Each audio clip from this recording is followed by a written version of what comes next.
आप सभी विद्यार्थियों का स्वागत है अभिलाषा हिंदी एकेडमी में। हम सभी देख रहे थे असिस्टेंट प्रोफेसर हिंदी के प्रीवियस ईयर्स पेपर। इसी क्रम में आज हम देखते हैं उत्तर प्रदेश लोक सेवा आयोग परीक्षा 2014 डाट प्रवक्ता हिंदी का व्याख्यात्मक हल प्रश्न पत्र। यह परीक्षा आयोजित हुई थी 15/3/2015 को। तो वीडियो शुरू करने से पहले अपनी प्रीवियस ईयर्स पेपर शुरू करने से पहले आप सभी से रिक्वेस्ट है, यदि पहली बार चैनल पर आए हैं या अभी तक आपने चैनल को सब्सक्राइब नहीं किया तो प्लीज़ ज़रूर सब्सक्राइब कर लें। कोई प्रश्न हो या कोई सुझाव हो तो कमेंट सेक्शन में ज़रूर दें। तो चलिए बिना देर किए शुरू करते हैं। इस प्रश्न पत्र में कुल 90 प्रश्न है, इसलिए 2 भागों में ये वीडियो बनेगी। तो चलिए बिना देर के शुरू करते हैं। हिंदी साहित्य का आदिकाल हिंदी का एक इतिहास ग्रंथ है। इस ग्रंथ के रचनाकार का नाम है रामचंद्र शुक्ल, नलिन विलोचन शर्मा, हजारी प्रसाद द्विवेदी या रामविलास शर्मा। तो इसका उत्तर होगा सी। हिंदी साहित्य का आदिकाल हिंदी का एक इतिहास ग्रंथ है। इस ग्रंथ के रचनाकार आचार्य हजारी प्रसाद द्विवेदी हैं। इनके द्वारा रचित अन्य इतिहास ग्रंथ हैं हिंदी साहित्य की भूमिका 1940, हिंदी साहित्य उद्भव और विकास 1952 और आचार्य रामचंद्र शुक्ल ने हिंदी साहित्य का इतिहास 1929 में तथा डॉक्टर नलिन विलोचन शर्मा ने हिंदी साहित्य का इतिहास दर्शन नामक इतिहास ग्रंथ की रचना की है।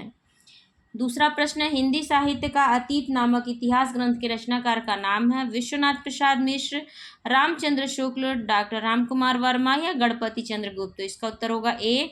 हिंदी साहित्य का अतीत 2 भाग में नामक इतिहास ग्रंथ के रचनाकार विश्वनाथ प्रसाद मिश्र हैं, जबकि आचार्य रामचंद्र शुक्ल ने हिंदी साहित्य का इतिहास तथा डॉक्टर रामकुमार वर्मा ने हिंदी साहित्य का आलोचनात्मक इतिहास 1938 ईस्वी तथा गणपति चंद्र गुप्त ने हिंदी साहित्य का वैज्ञानिक इतिहास 1965 ईस्वी नामक इतिहास ग्रंथ की रचना की है। पुरानी हिंदी ग्रंथ के लेखक है रामचंद्र शुक्ल, चंद्रधर शर्मा गुलेरी, विश्वनाथ प्रसाद मिश्र या श्याम सुंदर दास। तो इसका उत्तर होगा बी।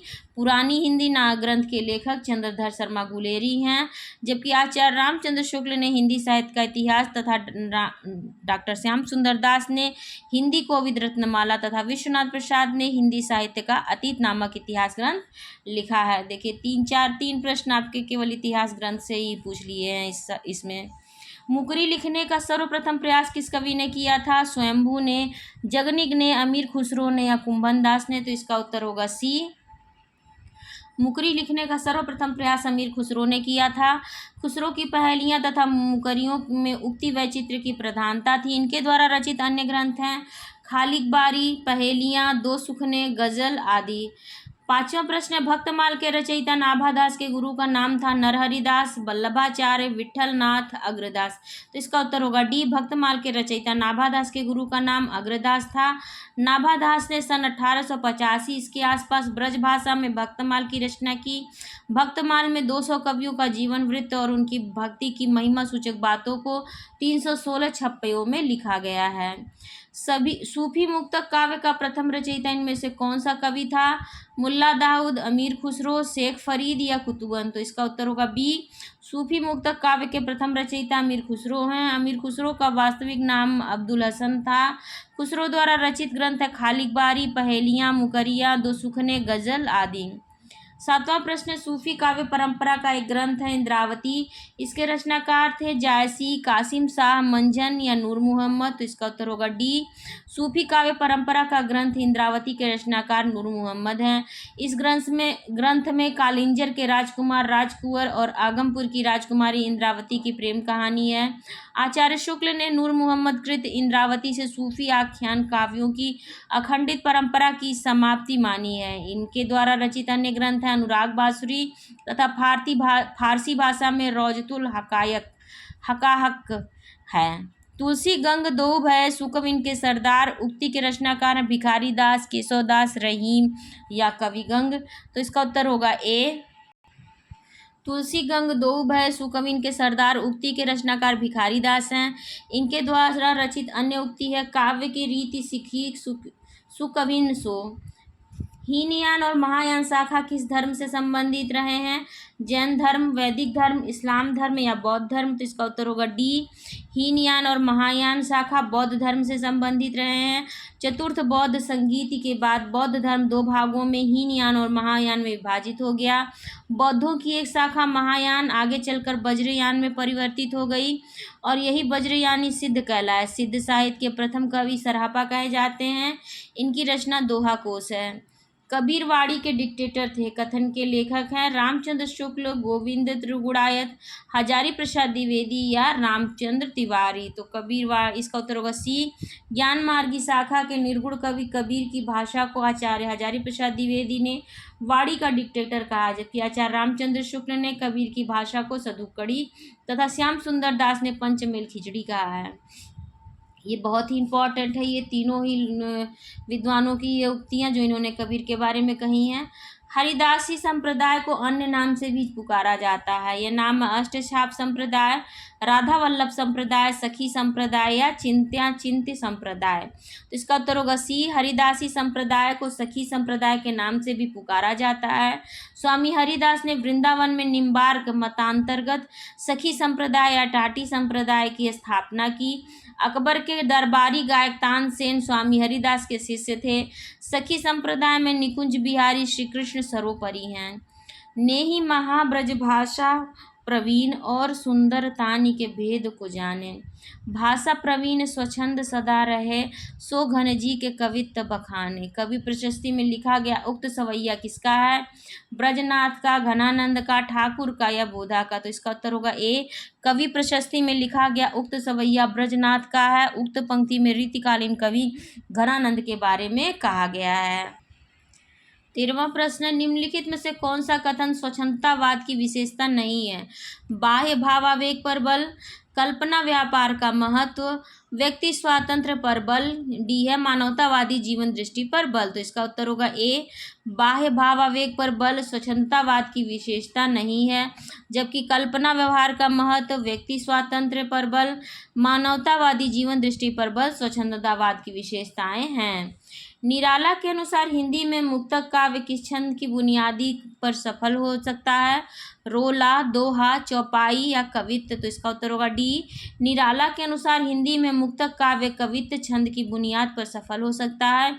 कवित्त को निराला ने हिंदी का जातीय छंद भी कहा है। कलाधर उपनाम से रचना करने वाले का नाम है सुमित्रा नंदन पंत, सूर्यकांत त्रिपाठी निराला, महादेवी वर्मा, जयशंकर प्रसाद? तो इसका उत्तर होगा डी, कलाधर उपनाम से रचना करने वाले जयशंकर प्रसाद हैं। इनका बाल्यकाल नाम झारखंडी था। इनके द्वारा रचित काव्य कृतियां हैं उर्वशी, वनमिलन, अयोध्या का उद्धार, झरना, आंसू, लहर, कामायनी इत्यादि। जबकि दिए गए विकल्पों में कवि जयशंकर प्रसाद, सुमित्रा नंदन पंत, सूर्यकांत त्रिपाठी निराला तथा महादेवी वर्मा छायावाद के कवि चतुष्टय के अंतर्गत आते हैं। 16वां प्रश्न है, गजानन माधव मुक्तिबोध की रचना चांद का मुंह टेढ़ा है में कौन सी कविता संकलित नहीं है? जन्मदिन की धूप में, एक स्वप्न कथा, भूल गलती, ब्रह्म राक्षस? तो इसका उत्तर होगा ए, जन्मदिन की धूप में कविता गजानन माधव मुक्तिबोध की रचना चांद का मुंह टेढ़ा है में संकलित नहीं है, जबकि एक स्वप्न कथा, भूल गलती, ब्रह्म राक्षस कविताएं चांद का मुंह टेढ़ा है में संकलित हैं। शंभूक वध के रचनाकार हैं धर्मवीर भारती, जगदीश गुप्त, भारत भूषण अग्रवाल, प्रभाकर माचवे? तो इसका उत्तर होगा शंभूक वध के रचनाकार जगदीश गुप्त हैं। जगदीश गुप्त द्वारा रचित काव्य संग्रह है नाव के पांव, शब्ददंश, हिमबद्ध, युग्म, छंद सती, आदि में कांत। 18वां प्रश्न है, तुम जमुन जल तुम काव्य के रचनाकार हैं भवानी प्रसाद मिश्र, धूमिल, शिव मंगल सिंह, केदारनाथ अग्रवाल? तो इसका उत्तर होगा डी, जमुन जल तुम काव्य के रचनाकार केदारनाथ अग्रवाल हैं। केदारनाथ अग्रवाल अपनी काव्य यात्रा के आरंभिक दौर में बालेंदु उपनाम से रचनाएं करते थे। इनके द्वारा रचित काव्य हैं युग की गंगा, नींद के बादल, फूल नहीं रंग बोलते हैं, आग का आईना, हे मेरी तुम, मार प्यार की थापे, कहे केदार खरी खरी इत्यादि। जिस तरह हम बोलते हैं उस तरह तू लिख और उसके बाद भी हमसे बड़ा तू दिख। उपर्युक्त पंक्तियों के रचनाकार हैं धूमिल, केदारनाथ सिंह, गिरजा कुमार माथुर या भवानी प्रसाद मिश्र? तो इसका उत्तर होगा डी, उपर्युक्त पंक्तियों के रचनाकार भवानी प्रसाद मिश्र हैं। भवानी प्रसाद मिश्र को सहजता का कवि कहा जाता है। इनके द्वारा रचित काव्य संग्रह हैं गीत फरोश, चकित है दुख, गांधी, पंचसती, बुनी हुई रस्सी, खुशबू के शिलालेख, परिवर्तन जिए, त्रिकाल संध्या इत्यादि। 20वां प्रश्न है मछली घर नामक काव्य संग्रह के संपादक हैं दूधनाथ सिंह, विजय देव नारायण शाही, लक्ष्मीकांत वर्मा, धर्मवीर भारती। तो इसका उत्तर होगा बी। मछली घर नामक काव्य संग्रह के संपादक विजय देव नारायण शाही हैं। इनके द्वारा रचित काव्य संग्रह है साखी, संवाद तुमसे। लक्ष्मीकांत वर्मा ने अतुकांत, तीसरा पक्ष तथा धर्मवीर भारती ने अंधा युग, गीतिनाट्य, कनुप्रिया नामक काव्य की रचना की है। निम्नलिखित उपन्यासों में श्रीलाल शुक्ल का कौन सा उपन्यास है? एक चिथड़ा सुख, तीसरा आदमी, उखड़े हुए लोग, सीमाएं टूटती हैं। इसका उत्तर होगा डी। सीमाएं टूटती हैं उपन्यास के लेखक श्रीलाल शुक्ल हैं। इनके द्वारा रचित अन्य उपन्यास हैं सूनी घाटी का सूरज, अज्ञातवास, राग दरबारी, मकान, पहला पड़ाव, विश्रामपुर का संत इत्यादि। जबकि एक चिथड़ा सुख निर्मल वर्मा का, उखड़े हुए लोग राजेंद्र यादव का तथा तीसरा आदमी कमलेश्वर द्वारा रचित उपन्यास है। 22वां प्रश्न मिलजुल मन उपन्यास की लेखिका है कृष्णा सोबती, मन्नू भंडारी, मृदुला गर्ग, उषा प्रियंवदा। इसका उत्तर होगा सी। मिलजुल मन उपन्यास की लेखिका मृदुला गर्ग हैं। इनके द्वारा रचित उपन्यास है उसके हिस्से की धूप, वंशज, चितकोबरा, अनित्य, मैं और मैं, कठगुलाब इत्यादि। हिंदी नवरत्न एक आलोचनात्मक कृति है जिसके रचनाकार हैं शिव सिंह सरोज, मिश्र बंधु, रामचंद्र शुक्ल, श्याम सुंदर दास। इसका उत्तर होगा बी। सन 1910 ईस्वी में मिश्र बंधुओं ने प्रसिद्ध आलोचना ग्रंथ हिंदी नवरत्न की रचना की। हिंदी नवरत्न में मिश्र बंधुओं ने सर्वप्रथम देव बड़े की बिहारी विवाद को प्रारंभ किया। इन्होंने देव को श्रेष्ठ बताते हुए तुलसी और सूर के समकक्ष स्थान दिया है। 24वां प्रश्न है नई कविता परंपरा का तिरस्कार है और नई कहानी परंपरा का विस्तार। यह कथन है शैलेश मटियानी का, राजेंद्र यादव का, महीप सिंह का, नामवर सिंह का। इसका उत्तर होगा बी। नई कविता परंपरा का तिरस्कार है और नई कहानी परंपरा का विस्तार। यह कथन राजेंद्र यादव का है। हजारी प्रसाद द्विवेदी के उपन्यास अनाम दास का पोथा में किस उपनिषद के सर्वाधिक स्थलों का प्रयोग हुआ है? कठोपनिषद, छांदोग्य उपनिषद, याज्ञवल्क्य उपनिषद या बृहदारण्यक उपनिषद। तो इसका उत्तर होगा बी। हजारी प्रसाद द्विवेदी के उपन्यास अनाम दास का पोथा में छांदोग्य उपनिषद के सर्वाधिक स्थलों का प्रयोग किया गया है। यह उपन्यास सन 1976 इसमें प्रकाशित हुई। इस उपन्यास में औपनिषदिक युग का वर्णन है। 26वां प्रश्न कोठरी की बात कहानी अद्भुत है। इसके लेखक हैं अज्ञेय, निर्मल वर्मा, कृष्णा सोबती, रजनी गुप्ता। इसका उत्तर होगा ए। कोठरी की बात कहानी के लेखक अज्ञेय हैं। इनके द्वारा रचित अन्य कहानी संग्रह हैं विपथगा, परंपरा, शरणार्थी, अमरवल्लरी, जयदोल, ये तेरे प्रतिरूप इत्यादि। 27वां प्रश्न पहला गिरमिटिया उपन्यास के लेखक हैं विनोद कुमार शुक्ल, रमेश चंद्र शाह, अनामिका, गिरिराज किशोर। इसका उत्तर होगा डी। पहला गिरमिटिया 1999 उपन्यास के लेखक गिरिराज किशोर हैं। यह उपन्यास महात्मा गांधी के जीवन चरित्र पर आधारित है। इनके द्वारा रचित अन्य उपन्यास है लोग 1966, चिड़ियाघर 1968, यात्राएं 1971, जुगलबंदी 1973, यथा प्रस्तावित 1982, तीसरी सत्ता 1982, परिशिष्ट 1984, असलहा 1987, ढाई घर 1991 इत्यादि। 28वां प्रश्न निम्नलिखित में से कौन सी कहानी पंडित चंद्रधर शर्मा गुलेरी कृत नहीं है? सुखमय जीवन, बुद्धू का कांटा, 11 वर्ष का समय, उसने कहा था। इसका उत्तर होगा सी। 11 वर्ष का समय कहानी पंडित चंद्रधर शर्मा गुलेरी कृत नहीं है। इस कहानी के लेखक आचार्य रामचंद्र शुक्ल हैं। जबकि सुखमय जीवन, बुद्धू का कांटा, उसने कहा था 1915 में कहानियों के लेखक चंद्रधर शर्मा गुलेरी जी हैं। निम्नलिखित में से किस आलोचना ग्रंथ के लेखक का नाम सही नहीं है? रस मीमांसा हजारी प्रसाद द्विवेदी, कबीर मीमांसा रामचंद्र तिवारी, तुलसी काव्य मीमांसा उदयभान सिंह, निराला की साहित्य साधना भाग 1, 2 रामविलास शर्मा। तो इसका उत्तर होगा ए। रसमीमांसा हजारी प्रसाद द्विवेदी आलोचनात्मक ग्रंथ के लेखक का नाम सही नहीं है। रसमीमांसा 1949 आलोचनात्मक ग्रंथ के लेखक आचार्य रामचंद्र शुक्ल हैं। रसमीमांसा शुक्ल जी की सैद्धांतिक आलोचना है। शुक्ल जी द्वारा रचित अन्य आलोचनात्मक कृतियां हैं गोस्वामी तुलसीदास, जयसी ग्रंथावली, भ्रमर गीतसार आदि। तीसवां प्रश्न है, वीरता जब भागती है तो अपने पीछे राजनीति के छल छिद्र की धूल उड़ाती है। उपर्युक्त कथन प्रसाद के किस नाटक का है? अजातशत्रु, स्कंदगुप्त, चंद्रगुप्त, ध्रुव स्वामिनी। तो इसका उत्तर होगा डी। उपर्युक्त कथन प्रसाद के नाटक ध्रुव स्वामिनी का है। प्रसाद ने 1933 ईस्वी में ध्रुव स्वामिनी नाटक की रचना की। यह नाटक विशाख के देवी चंद्रगुप्त के आधार पर लिखा गया है। इस नाटक के प्रमुख पात्र हैं चंद्रगुप्त, रामगुप्त, शिखर स्वामी, ध्रुव स्वामिनी। 31वां प्रश्न, मुंशी धर्मपत राय को प्रेमचंद नाम से सुशोभित करने वाले व्यक्ति का नाम है? मुंशी दयानारायण, मुंशी अजायब लाल, मुंशी देवनारायण, इनमें से कोई नहीं। इसका उत्तर होगा ए। मुंशी धर्मपत राय को प्रेमचंद नाम से सुशोभित करने वाले व्यक्ति मुंशी दयानारायण निगम है। शेष धर्म की रसात्मक अनुभूति का नाम भक्ति है। उपर्युक्त कथन आचार्य रामचंद्र शुक्ल के किस निबंध का अंश है? श्रद्धा और भक्ति, मानस की धर्मभूमि, लोभ और प्रीति, कविता क्या है? तो इसका उत्तर होगा बी। उपर्युक्त कथन आचार्य रामचंद्र शुक्ल के निबंध मानस की धर्मभूमि का अंश है। श्रद्धा और भक्ति, लोभ और प्रीति, कविता क्या है आदि शुक्ल जी के अन्य निबंध हैं।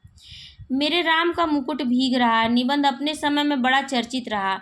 इस निबंध के लेखक हैं प्रताप नारायण मिश्र, विद्यानिवास मिश्र, कुबेरनाथ राय या हजारी प्रसाद द्विवेदी। तो इसका उत्तर होगा बी। मेरे राम का मुकुट भीग रहा निबंध के लेखक विद्यानिवास मिश्र हैं। विद्यानिवास मिश्र ललित निबंधकार हैं। इनकी प्रमुख कृतियां हैं चितवन की छाह, कदम की फूली डाल, तुम चंदन हम पानी, आंगन का पंछी और बंजारा मन, मैंने सिल पहुँचाई इत्यादि। कुबेरनाथ राय रसधर्मा ललित निबंधकार हैं। इनके द्वारा रचित प्रमुख कृतियां हैं प्रिया नीलकंठी, रसाखेटक, गंधमादन, विषाद योग, निषाद बांसुरी, कामधेनु इत्यादि। 34वां प्रश्न, तीसरी सत्ता उपन्यास के लेखक का क्या नाम है? गिरिराज किशोर, श्रीलाल शुक्ल, गोविंद मिश्र, निर्मल वर्मा। तो इसका उत्तर होगा ए। तीसरी सत्ता उपन्यास के लेखक गिरिराज किशोर हैं। इनके द्वारा रचित अन्य उपन्यास हैं लोग, चिड़ियाघर, यात्राएं, जुगलबंदी, यथा प्रस्तावित, परिशिष्ट, असलाहा, ढाई घर, पहला गिरमिटिया आदि। निम्नलिखित में से कौन सा उपन्यास कमलेश्वर का नहीं है? काली आंधी, डाक बंगला, चौखट, कितने पाकिस्तान। तो इसका उत्तर होगा सी। चौखट उपन्यास कमलेश्वर का नहीं है। चौखट उपन्यास के रचयिता द्रोणवीर कोहली हैं, जबकि कमलेश्वर द्वारा रचित उपन्यास है काली आंधी, डाक बंगला, कितने पाकिस्तान, एक सड़क 57 गलियां, लौटे हुए मुसाफिर, समुद्र में खोया हुआ आदमी आदि। आज समाचार पत्र के संस्थापक कौन थे? श्याम सुंदर दास, बाबूराव विष्णु पराड़कर, शिव प्रसाद गुप्त, रामचंद्र शुक्ल। तो इसका उत्तर होगा बी। आज समाचार पत्र के संस्थापक बाबूराव विष्णु पराड़कर थे। यह पत्र सन 1920 ईस्वी में वाराणसी से प्रकाशित हुआ। यह एक दैनिक पत्र है। कलम का सिपाही हिंदी गद्य की किस विधा की रचना है? आत्मकथा, रिपोर्टाज, संस्मरण, जीवनी। तो इसका उत्तर होगा डी। कलम का सिपाही हिंदी गद्य की जीवनी विधा की रचना है। कलम का सिपाही मुंशी प्रेमचंद की जीवनी है, जिसको 1962 में उनके पुत्र अमृत राय ने लिखा। प्रेमचंद की जीवनी से संबंधित अन्य रचना है शिवारानी देवी कृत प्रेमचंद घर में, मदन गोपाल कृत कलम का मजदूर आदि। भारत मित्र पत्रिका के संपादक थे माधव प्रसाद मिश्र, बाबू बाल मुकुंद गुप्त, महावीर प्रसाद द्विवेदी, गोविंद नारायण मिश्र। तो इसका उत्तर होगा बी। भारत मित्र पत्रिका के संपादक बाबू बाल मुकुंद गुप्त थे। यह पत्रिका सन 1877 में साप्ताहिक कलकत्ता से निकलती थी। रुद्रदत्त इसके संपादक थे। सरस्वती पत्रिका के संपादक महावीर प्रसाद द्विवेदी थे। यह मासिक पत्रिका प्रारंभ में काशी से, बाद में इलाहाबाद से प्रकाशित होती थी। मतवाला पत्रिका के स्थायी स्तंभ चाकबूक में निराला जी ने अपनी रचना किस नाम से लिखते थे? गरगज सिंह वर्मा, सूर्यकांत, निराला, रमता जोगी। तो इसका उत्तर होगा ए। मतवाला पत्रिका के अस्थाई स्तंभ चाबुक में निराला जी अपनी रचना गरगज सिंह वर्मा के नाम से लिखते थे। मतवाला कलकत्ता से निकलने वाली मासिक पत्रिका है। इसके संपादक सूर्यकांत त्रिपाठी निराला हैं। 40वां प्रश्न है, राष्ट्रभाषा संदेश पाक्षिक पत्र कहाँ से प्रकाशित होता है? इलाहाबाद से, वाराणसी से, वर्धा से या उज्जैन से? तो इसका उत्तर होगा ए। राष्ट्रभाषा संदेश पाक्षिक पत्र इलाहाबाद से प्रकाशित होता है। यह मासिक पत्र है। इसके प्रधान संपादक विभूति मिश्र हैं। आचार्य वामन ने काव्य हेतु के स्थान पर किस शब्द का व्यवहार किया है? तात्पर्य, लक्षणा, अभिधा, काव्यांग। तो इसका उत्तर होगा डी। आचार्य वामन ने काव्य हेतु के स्थान पर काव्यांग शब्द का प्रयोग किया है। इन्होंने लोक विद्या और प्रकीर्ण को काव्यांग काव्य हेतु स्वीकार किया है। लोको विद्या प्रकीर्णस्य काव्यांगानि। भारतीय रस सिद्धांत में साधारणीकरण का प्रयोग सर्वप्रथम किसने किया था? आचार्य विश्वनाथ ने, आचार्य जगन्नाथ ने, आचार्य भट्टनायक ने, आचार्य अभिनव गुप्त ने। तो इसका उत्तर होगा सी। भारतीय रस सिद्धांत में साधारणीकरण का प्रयोग सर्वप्रथम आचार्य भट्टनायक ने किया था। आचार्य भट्टनायक के अनुसार विभावादि का साधारणीकरण होता है, जबकि अभिनव गुप्त ने सहृदय का साधारणीकरण होता है माना है। रघुवर जस प्रताप के आगे, चंद मंद रवि ताप ही त्यागे। उपर्युक्त पंक्ति में कौन सा अलंकार है? उल्लेख, विभावना, उत्प्रेक्षा, व्यतिरेक। तो इसका उत्तर होगा डी। उपर्युक्त पंक्ति में व्यतिरेक अलंकार है। जहाँ उपमान की उपेक्षा, उपमेय का व्यतिरेक अर्थात उत्कर्ष का वर्णन किया जाए, वहाँ व्यतिरेक अलंकार होता है। मंगल करनी कलिमल हरणी, तुलसी कथा रघुनाथ की। उपर्युक्त पंक्ति में कौन सा छंद है? चौपाई, हरिगीतिका, रोला या मालिनी। तो इसका उत्तर होगा बी। उपर्युक्त पंक्ति में हरिगीतिका छंद है। हरिगीतिका मात्रिक सममात्रिक छंद है। इसके प्रत्येक चरण में 28 मात्राएं होती हैं, जबकि चौपाई तथा रोला सममात्रिक छंद है। चौपाई के प्रत्येक चरण में 16 मात्राएं तथा रोला के प्रत्येक चरण में 24 मात्राएं होती हैं। मालिनी वार्णिक छंद है। इसके प्रत्येक चरण में 15 वर्ण होते हैं। भूलि कहत नव रस सुकवि, सकल मूल सिंगार। यह उक्ति किस आचार्य की है? देव चिंतामणि त्रिपाठी, सोमनाथ, कुलपति मिश्र। तो इसका उत्तर होगा ए। उपर्युक्त दी गई पंक्ति आचार्य देव की है। देव का मूल नाम देवदत्त था। देव आचार्य और कवि दोनों रूपों में प्रसिद्ध हैं। देवहित हरिवंश के अनन्य संप्रदाय में दीक्षित थे। इनकी प्रमुख रचना है भाव विलास, अष्टयाम, देवचरित, रसविलास, प्रेमचंद्रिका, सुजान विनोद आदि। 46वां प्रश्न है, मोम सा तन घुल चुका, अब दीप सा मन जल चुका। उपर्युक्त पंक्तियों में अलंकार है रूपक, पूर्वोपमा, दृष्टांत, उपमा। इसका उत्तर होगा बी। पूर्वोपमा अलंकार। उपर्युक्त पंक्ति में पूर्वोपमा अलंकार है। जहाँ उपमा के चारों अंग मौजूद हो वहाँ पूर्वोपमा अलंकार होता है। उक्त पंक्ति में मोम उपमान, सा सादृश्यवाचक शब्द, तन उपमेय, घुलना समान धर्म है। किस रस का स्थायी भाव जुगुप्सा है? भयानक, विभत्स, अद्भुत या वीर। तो इसका उत्तर होगा बी। विभत्स रस का स्थायी भाव जुगुप्सा है। विभत्स रस का स्थायी भाव जुगुप्सा या घृणा है।